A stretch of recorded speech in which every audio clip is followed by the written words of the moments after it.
Hello tout le monde, bienvenue dans cette mini-série vidéo Human Design, une question, une réponse. Donc en ce moment j'anime pas mal d'ateliers thématiques autour du Human Design, environ une fois par semaine, généralement le jeudi ou le mercredi.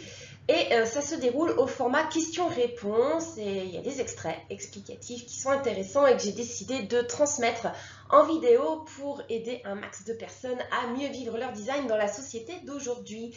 La question du jour s'adresse au générateur et manifesting generator, un MG, à savoir comment écouter son sacral en business. Allez, c'est parti. Alors, c'est compliqué dans le business d'attendre que les autres viennent nous solliciter pour agir. Effectivement, ça peut être compliqué en effet pour le générateur. Moi, le moment où ça a été le plus compliqué dans le business, c'est au début, quand j'étais justement pas alignée avec cette énergie. Plus je m'aligne et plus ça fluidifie, plus les gens viennent me voir. Donc, il y a vraiment une histoire d'alignement avec l'énergie. Il faut incarner.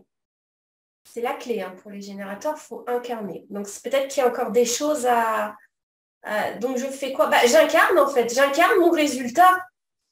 Par exemple, un prof de yoga qui est générateur et qui veut se lancer à son compte, il faut que lui-même, il respire yoga, qu'il soit fan de ça, qu'il dégage ça. Il faut l'incarner à fond. Et puis, bien entendu, il va devoir écouter sa stratégie du oui-non, de ses tripes, pour savoir ce qui lui convient, où il doit aller. Voilà. Il y a vraiment l'incarnation et puis écouter ce que nous dit notre corps pour nous guider. Il est là pour nous guider. Ah, d'accord. Donc en fait, quand on ressent en fait notre corps, il nous parle. Et Oui, quand on ressent quelque chose de négatif par rapport à ce qu'on fait, même si ça nous plaît en fait, enfin indirectement, ouais, ouais. ça veut dire qu'il y a un truc qui va pas en fait. Il y a quelque Ça veut chose. dire que, ouais, possible, ouais, passiblement, il peut y avoir quelque chose qui ne va pas. Après, il faut savoir que l'énergie sacrale, elle parle au présent. Elle est incapable de prédire le futur. Donc, des fois, on D'accord. peut peut-être se sentir pas bien, ou enfin, sentir une réponse négative sur le moment présent, par exemple le matin, mais peut-être 2 jours après, ou même l'après-midi, ça va changer. On a Ah ok. vraiment la réponse, elle se fait dans le moment présent. Ça veut dire que là, maintenant, tout de suite, c'est pas judicieux pour toi de faire ça ou d'aller voir telle personne ou voilà. Mais ça ne veut pas dire que dans 2, 3 jours, ça ne le sera plus. En fait, le sacral, il se questionne en permanence, il répond en permanence. Donc voilà, simplement, il suffit d'écouter. Alors, pour les grandes décisions, bien sûr, Oui. celles qui impliquent votre énergie sur le long terme, celles qui engagent votre énergie sur le long terme. On est d'accord que pour D'accord. aller, voilà, pour aller manger un McDo à midi, là, on ne va pas forcément avoir une grosse Non, c'est sollicitation du bien. sacral. Mais voilà, pour les grandes Bien. décisions, vraiment, les choses qui engagent votre énergie sur le long terme, c'est important effectivement de la respecter parce que malheureusement, quand vous ne la respectez pas, une fois qu'il est engagé, généralement, le générateur, il va jusqu'au bout, même s'il s'aperçoit que ça ne lui correspond pas. Et là, il risque de vraiment s'abîmer, il risque de vraiment s'épuiser et d'aller au burn-out, quoi. Donc, c'est important, voilà, de s'engager avec la bonne énergie. D'accord. Ok. Voilà. C'est une question de santé, en fait, derrière. Derrière Oui. chaque centre énergétique, il y a des organes, en fait, qui sont liés.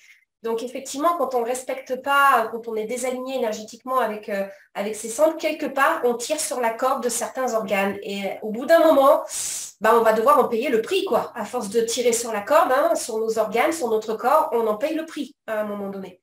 Donc, voilà, il y a aussi ça aussi à bien comprendre avec le plan énergétique. Le plan énergétique, c'est lié aux organes. Ok, d'accord. Merci. Voilà, voilà. Alors, ce que dit Nicolas, c'est valable pour tout le monde. Alors là, c'est valable pour les générateurs, parce qu'on est en train de parler des générateurs et des MG. Les MG, c'est valable pour vous aussi. Vous avez la partie générateur, donc bon, pareil. Par contre, projecteur, manifesteur, réflexeur, ça fonctionne autrement. Donc voilà ce que je pouvais te dire pour répondre à cette question, comment utiliser, comment écouter son sacral en business et aussi dans la vie de tous les jours, au quotidien. Pour le côté business, c'est quelque chose qu'on aborde dans mon atelier, entreprendre quand on est générateur ou manifesting générateur. Donc si c'est un atelier qui t'intéresse, si c'est un sujet voilà, qui t'intéresse, je t'invite à te rendre sur mon site espritdigicom.com/atelier dans la rubrique atelier et tu retrouves tous les ateliers et leurs dates, hein, la date des prochaines sessions parce que c'est quand même mieux de venir poser tes questions en live, n'est-ce pas? Allez, et moi je te dis à très bientôt pour d'autres vidéos. Ciao!